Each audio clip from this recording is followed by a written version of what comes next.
tidak mempetiskan atau mendiamkan perkara yang sudah menjadi tanggung jawab kita dan sudah kita lakukan penyidikan di tahun-tahun sebelumnya.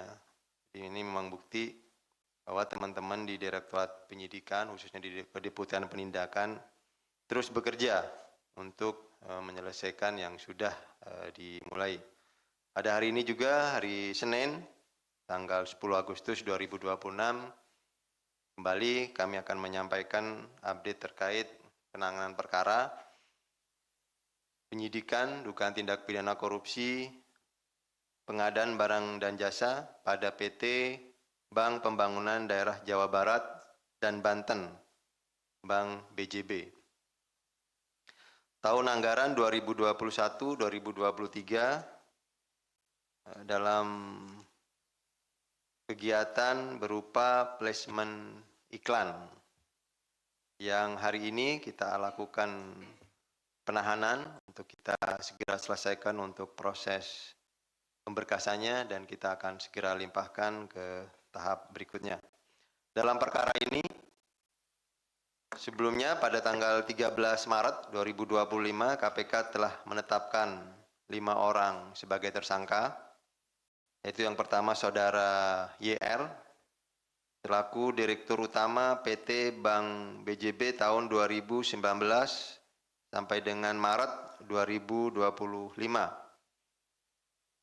Kemudian yang kedua Saudara WH, selaku Pemimpin Divisi Change Management Office Bank BJB, sekaligus Pemimpin Divisi Corporate Secretary Bank BJB 2020-2024. Yang ketiga, Saudara ID, selaku Direktur PT Cakrawala Kreasi Mandiri dan pemilik PT AM. Yang keempat, Saudara SHD, selaku Direktur PT WBSE. Dan yang kelima, Saudara SJK, selaku Komisaris PT CKSB. Para tersangka disangka telah melanggar ketentuan pasal 2 ayat 1 atau pasal 3 Undang-Undang 3199 tentang pemberantasan tindak pidana korupsi. Bagaimana telah diubah dengan Undang-Undang Nomor 20 Tahun 2001 tentang perubahan atas Undang-Undang 3199 tentang pemberantasan tindak pidana korupsi, junto pasal 55 ayat 1 ke 1 Kitab Undang-Undang Hukum Pidana. Jadi ini masih menggunakan KUHP lama karena sprindiknya terbit sebelum adanya perubahan undang-undang. Kemudian hari ini terhadap 4 orang tersangka, diantaranya dilakukan penahanan. Tadi yang kami sebutkan ada 5, jadi ada 1 yang belum bisa hadir saat ini, dan yang bersangkutan sedang menyampaikan dalam kondisi sakit. Jadi ada keterangan, kirim surat kepada penyidik bahwa yang bersangkutan dalam kondisi sakit. Dan segera kita akan lakukan penjawaban ulang untuk tindakan-tindakan upaya paksa berikutnya. Yang hari ini dilakukan penahanan yaitu Saudara WH, selaku Pemimpin Divisi Change Management Office Bank BJB, kemudian Saudara ID, selaku Direktur PT Cakrawala Kreasi Mandiri, dan Saudara SHD, selaku Direktur PT WBSE, dan yang keempat Saudara SJK, selaku Komisaris PT CKSB. Adapun konstruksi perkaranya, keempat tersangka dilakukan penahanan untuk 20 hari pertama, terhitung hari ini tanggal 10 Agustus 2026 sampai dengan tanggal 29 Agustus 2026 di Rutan Cabang Gedung Merah Putih KPK. Untuk konstruksi perkaranya sebagai berikut, bahwa pada periode tahun 2021 sampai dengan semester 1 tahun 2023, Bank BJB telah menganggarkan beban promosi umum dan produk bank total sejumlah 801 miliar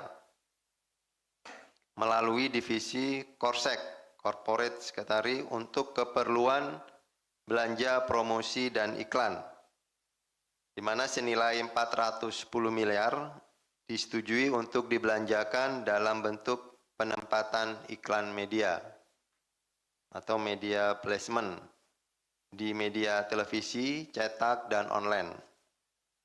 Ini yang kemudian kegiatannya dilakukan melalui kegiatan pengadaan jasa agensi tahun anggaran 2021 sampai dengan 2023. Bahwa pada akhir tahun 2020, Saudara WH selaku Grup Head Komunikasi Pemasaran dan Saudara SON selaku Grup Head Hubungan Masyarakat untuk mencari agensi periklanan yang bersedia mengakomodasi dan mengelola dana non-budgeter yang akan diperoleh melalui mekanisme pengadaan jasa agensi tersebut. Jadi memang diniat dari awal bahwa kegiatan tersebut Bank BJB akan meminta sejumlah dana yang kemudian ini dana dikelola dengan non-budgeter untuk keperluan-keperluan di luar yang memang ditentukan oleh Bank BJB.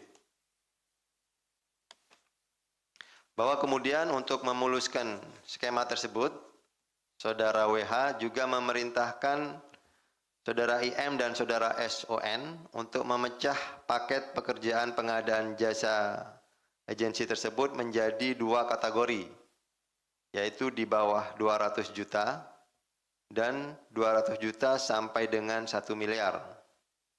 Jadi hal ini dilakukan untuk menghindari mekanisme tender secara terbuka atau lelang terbuka. Karena di bawah 1 miliar itu dilakukan pengadaan dengan cara PL atau penunjukan langsung. Setelah IM dan SON menyanggupi permintaan dimaksud, Saudara WH melaporkan hal itu kepada Saudara YR selaku Direktur Utama PT Bank BJB tahun 2019 sampai dengan bulan Maret 2025.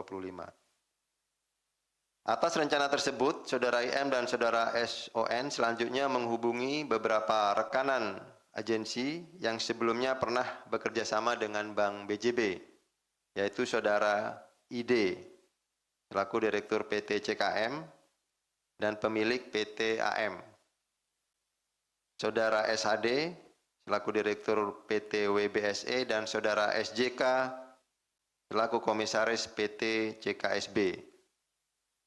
Selanjutnya, menyampaikan terkait adanya kebutuhan Bank BJB untuk mengakomodir permintaan dari pihak eksternal yang harus disiapkan melalui dana non-budgeter. Disinilah permulaan adanya persekongkolan atau pemufakatan jahat antara pihak Bank BJB dengan pihak agensi.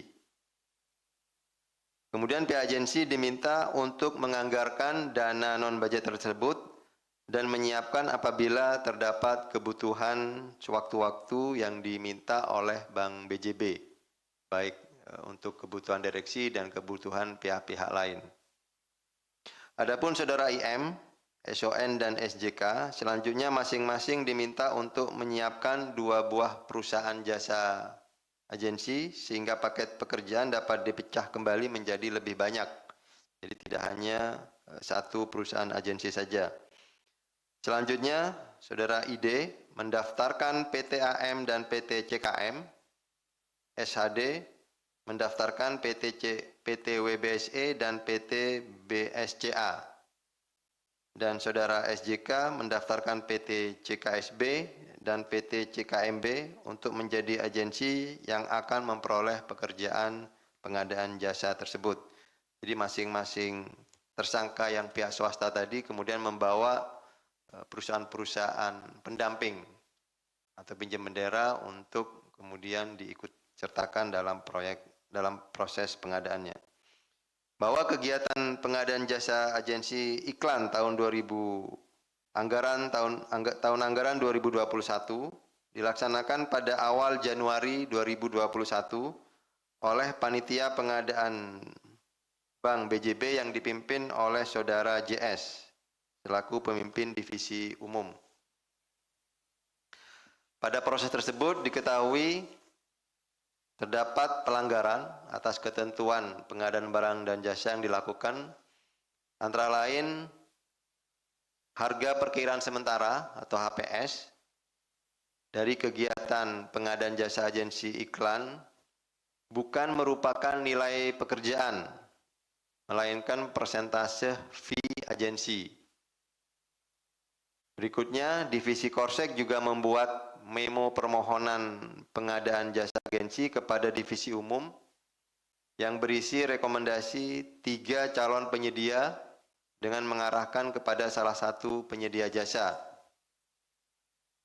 Divisi Korsek juga membuat syarat evaluasi teknis setelah dilakukan pemasukan penawaran guna memenangkan penyedia tertentu. Padahal ini tidak diperbolehkan karena syarat pengadaan jasa agensi harus diinformasikan sebelum pemasukan penawaran. Jadi pada saat sudah penawaran masih diberikan syarat-syarat tertentu untuk menggugurkan penyedia yang lain. Berikutnya, Divisi Korsek juga memerintahkan panitia pengadaan agar tidak melakukan verifikasi dokumen penyedia agar hal ini dipahami oleh penyedia untuk mengakomodir perusahaan-perusahaan yang lain, perusahaan-perusahaan pendamping tadi, dan yang ini tidak sesuai dengan aturan yang ada mengenai ketentuan pengadaan barang dan jasa di lingkungan BJB.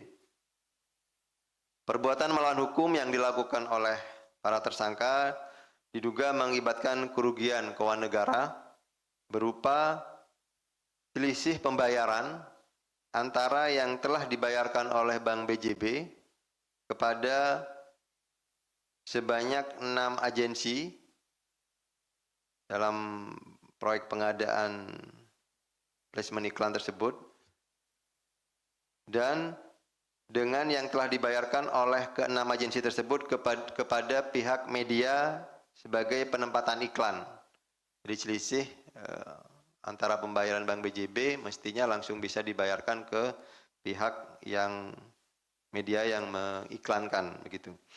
Sehingga potensi atau penghitungan sementara karena sedang dilakukan penghitungan saat ini juga dengan teman-teman dari BPK, total kerugian keuangan negara dari penghitungan selisih tadi mencapai sekitar 223,6 miliar. Dan ini sedang dilakukan penghitungan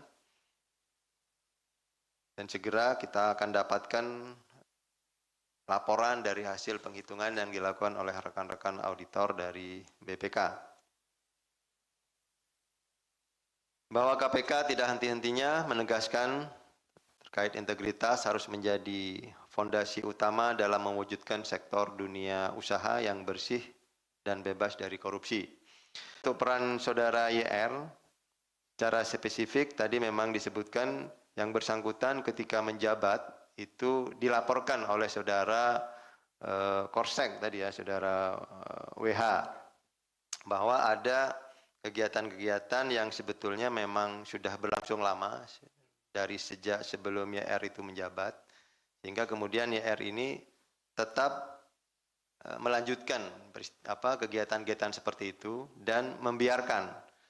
Bahkan tim juga menemukan penggunaan tadi non budgeter, nanti nyambung ke pertanyaan Bang Wario, bahwa digunakan juga kepentingan-kepentingan di luar yang semestinya sudah dianggarkan oleh Bank BJB. Nah, ini untuk melakukan pemenuhan keperluan-keperluan itu yang kemudian karena tidak ada dianggarkan, mereka harus mencari cara. Kemudian itulah yang kemudian disepakati dan itu sudah berlangsung lama. Dan ini dibiarkan oleh saudara YR ketika dia menjabat sampai di 2025 seperti itu. Jadi ada persamaan pertemuan kepentingan atau meeting of mind gitu ketika kegiatan yang tidak boleh dilakukan ini tetap dilakukan. Itu ya, Mas. Kemudian yang kedua untuk Pak Tasya, ini melibatkan pihak lain, saudara RK. Ya tentunya sudah dilakukan pemeriksaan-pemeriksaan terhadap yang bersangkutan. Hasilnya seperti apa? Karena ini memang fokus kepada yang 5 tersangka terlebih dahulu. Pastinya ketika ada fakta-fakta pengembangan itu akan dikembangkan oleh tim penyidik. Kita tunggu saja pengembangannya seperti apa. Tetapi kan rekan-rekan sudah diupdate juga bahwa hasil-hasil penggeledahan, ada temuan-temuan dokumen dan barang bukti yang memang itu ada indikasi keterlibatan pihak lain gitu. Artinya ini juga diketahui peristiwa-peristiwa yang tadi pelanggaran hukum yang terjadi di BJB itu juga diketahui pihak lain. Nanti kita tunggu saja pengembangannya seperti apa. Apakah setelah ini akan dilakukan pemanggilan? Ya tentunya kebutuhan tim penyidik untuk melengkapi berkas-berkasnya seperti apa. Ketika memang diperlukan untuk pengembangan, tentunya nanti kita akan lakukan proses pengembangan di penyidikan yang saat ini sedang berjalan. Kemudian ada temuan apa tadi